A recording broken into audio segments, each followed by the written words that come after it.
Sobat Guru di luar sana, terima kasih sudah klik video ini. Assalamualaikum warahmatullahi wabarakatuh. Di video ini kita bakal membahas lagi soal analisis ya, part 2 dengan cara cepat dan tepat ya. Yang kita bisa mengerjakan soal analisis hanya dalam 1 menit aja. Satu soal, guys. Jadi ini udah part kedua. Part pertamanya kalian bisa lihat di sini ya.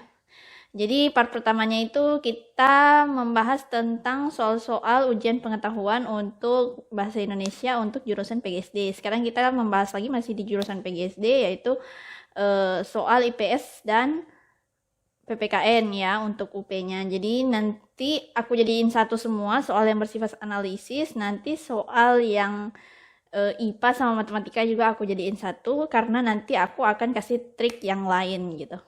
Tapi sebelum kita mulai videonya, jangan lupa untuk klik tombol subscribe dan nyalakan tombol notifikasinya sebagai tanda kalian mendukung channel aku.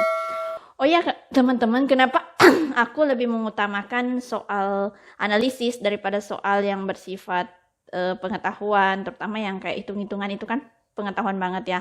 Karena gini ya guys ya, soal yang bersifat analisis itu nanti nilainya beda guys sama soal-soal yang bersifat pengetahuan kayak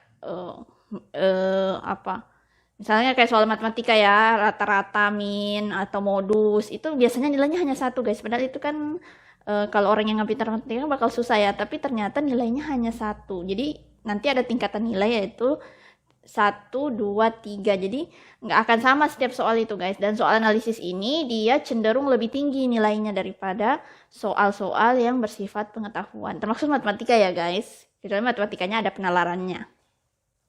Oke, langsung aja kita mulai dari PS dulu ya guys. Oke, langsung kita mulai ya guys untuk soal-soal UP, IPS, PGSD ya. Jadi di sini dimulai dari nomor 25 ya, 1 poin. Kajian interaksi dalam dan hubungan yang saling mempengaruhi antara alam dan aktivitas manusia ditujukan untuk memahamkan kepada siswa terhadap seperti biasa kita selalu soal yang seperti ini kita harus selalu mencari kata kunci guys, karena kata kunci itu penting banget. Kalau di sini menurut aku kata kuncinya adalah interaksi dan hubungan yang saling mempengaruhi antara alam dan aktivitas manusia. Alam dan aktivitas manusia ada interaksi antara keduanya. Jadi yang mana tuh? Jadi dan jangan lupa ini untuk siswa. Nah, jadi kalian bisa lihat manusia, tempat dan lingkungan, ya, permasalahan sosial dan alternatif solusinya, bentang muka bumi dan aktivitas manusia, sosial, lapisan bumi dan segala isinya. Jadi bisa jadi kata kunci ini juga tidak langsung mengandung makna tersurat ke jawabannya. Bisa jadi dia itu makna tersirat guys. Jadi di sini mana sih yang kira-kira akan berinteraksi dan punya hubungan gitu antara aktivitas manusia sendiri itu dengan alam, berarti harus ada manusia kan di situ. Nah, makanya aku pilih jawabannya adalah pilihan 1, yaitu manusia, tempat, dan lingkungan. Jadi manusia ada alamnya yaitu tempat dan lingkungannya itu alam. Manusia punya berbagai macam aktivitas, jadi saling mempengaruhi nanti ya guys. Itu jawabannya pilihan 1. Oke, kita lanjut.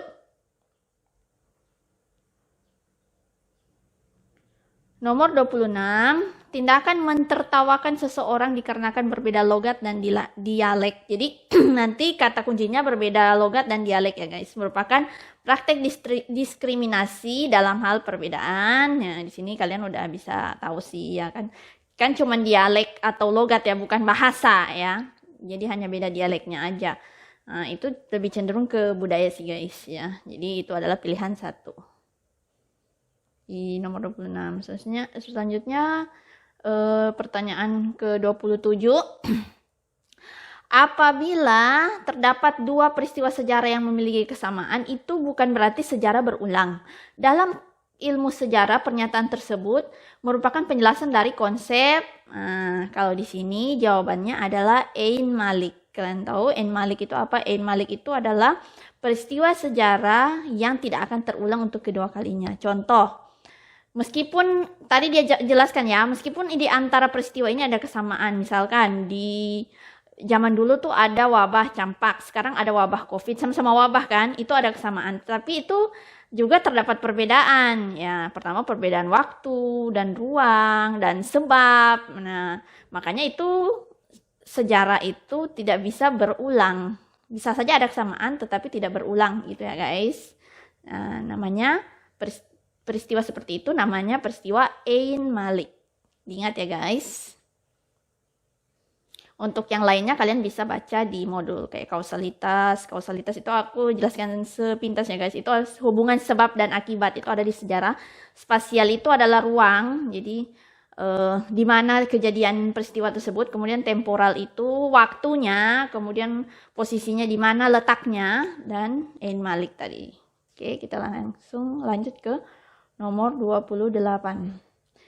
IPS adalah suatu pendekatan interdisipliner dari pelajaran ilmu-ilmu sosial seperti sosiologi, antropologi budaya, psikologi, sosial, sejarah, geografi, ekonomi, dan politik, dan sebagainya. Pernyataan tersebut disampaikan oleh, kalau yang ini hafalan banget ya guys, jadi kalian harus sering baca modul kalau ada yang baca seperti ini. Kalau yang pendapat ini diutarakan oleh Mulyono TJ. Kita lanjut. Nomor 29. Perubahan sosial sangat dekat dengan perubahan budaya dalam masyarakat dikarenakan, nah ini banyak banget ya. Ada yang bilang perubahan di sini jawabannya menurut aku pilihan nomor 1. Berubahnya sikap seseorang dipengaruhi masyarakat. Ya, pertama karena yang jawaban-jawaban di bawah ini perubahan sosial bukan perubahan ya terhadap keseimbangan hubungan sosial. Ini nggak ada hubungannya sama kata kuncinya. Kata kuncinya adalah perubahan sosial yang sangat dekat dengan perubahan budaya. Apa yang mempengaruhi hal tersebut? Nah, ini kembali lagi. Meskipun kita tahu kata kuncinya, tapi nggak mesti jawabannya itu mengandung kata kunci, guys. Jadi, kita harus bisa memahami apa saja makna-makna tersirat dari kata kunci tersebut, gitu. Jadi, yang disiratkan ini di sini apa? Kita mencoba mengerti dan kita eliminasi dulu ya jawaban-jawaban yang salah. Perubahan sosial bukan merupakan perubahan terhadap keseimbangan hubungan sosial. Nggak ada kaitannya sama perubahan budaya, guys. Terus hubungan antara perubahan sosial dan perubahan kebudayaan seringkali sangat sulit dipisahkan. Sebenarnya nggak juga ya. Ini salah. Perubahan sosial tidak dapat dibedakan dengan perubahan budaya. Bisa banget. Masyarakat yang memiliki kebudayaan tidak mungkin memiliki kebudayaan yang terwujud dalam suatu masyarakat. Dalam komunitas, dalam masyarakat itu selalu ada kebudayaan. Jadi ini pasti salah. Yang benar adalah pilihan nomor 1. Kita lanjut. Nomor 30.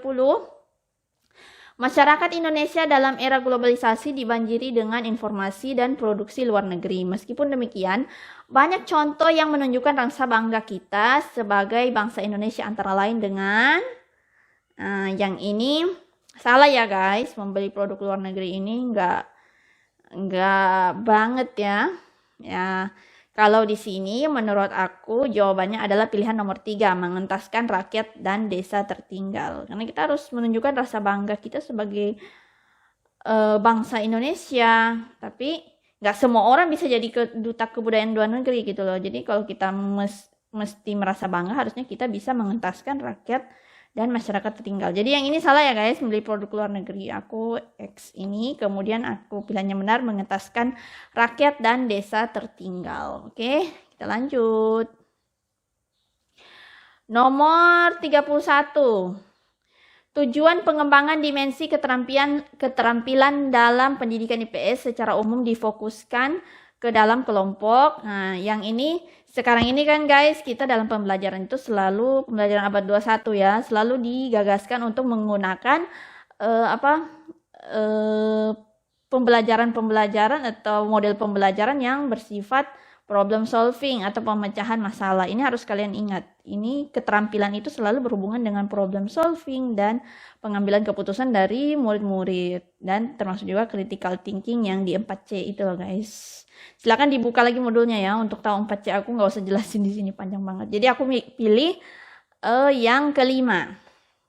Yang ini bisa kalian analisis. Kata kuncinya adalah dimensi keterampilan. Dimensi keterampilan itu pasti mengandung problem solving, berpikir kritis, dan pengambilan keputusan. Oke, pilihan nomor 5. Nomor selanjutnya.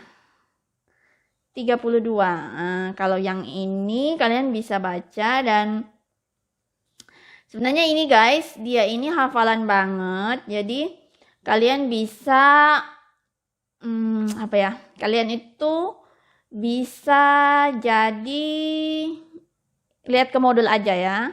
Wiryatmaja menyatakan sejarah berfungsi untuk membangkitkan kesadaran dalam kaitannya dengan kehidupan bersama dalam komunitas yang lebih besar sehingga tumbuh kesadaran kolektif secara dalam memiliki kebersamaan dalam sejarah. Proses pengenalan diri inilah yang merupakan titik awal dari timbulnya. Seandainya pun kalian nggak tahu, kalian bisa ngambil kata kunci. Nah, kata kuncinya kalau dari aku itu adalah membangkitkan kesadaran dalam kaitannya dengan kehidupan bersama dalam komunitas yang lebih besar. Berarti membangkitkan kesadaran dalam kaitannya dengan kehidupan bersama karena kita mempunyai sejarah yang sama. Indonesia itu punya sejarah yang sama.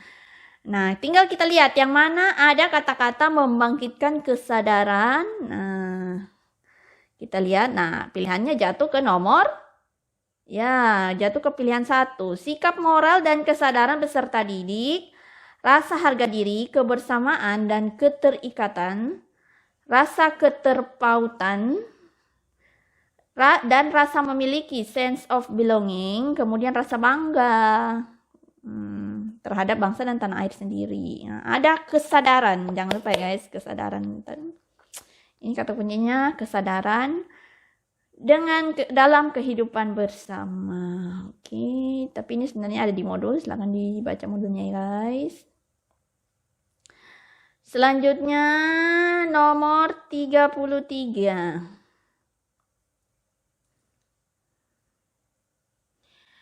Ibu Nana adalah guru IPS di Desa Sukaraja. Oke, kita langsung ke poin pertanyaannya.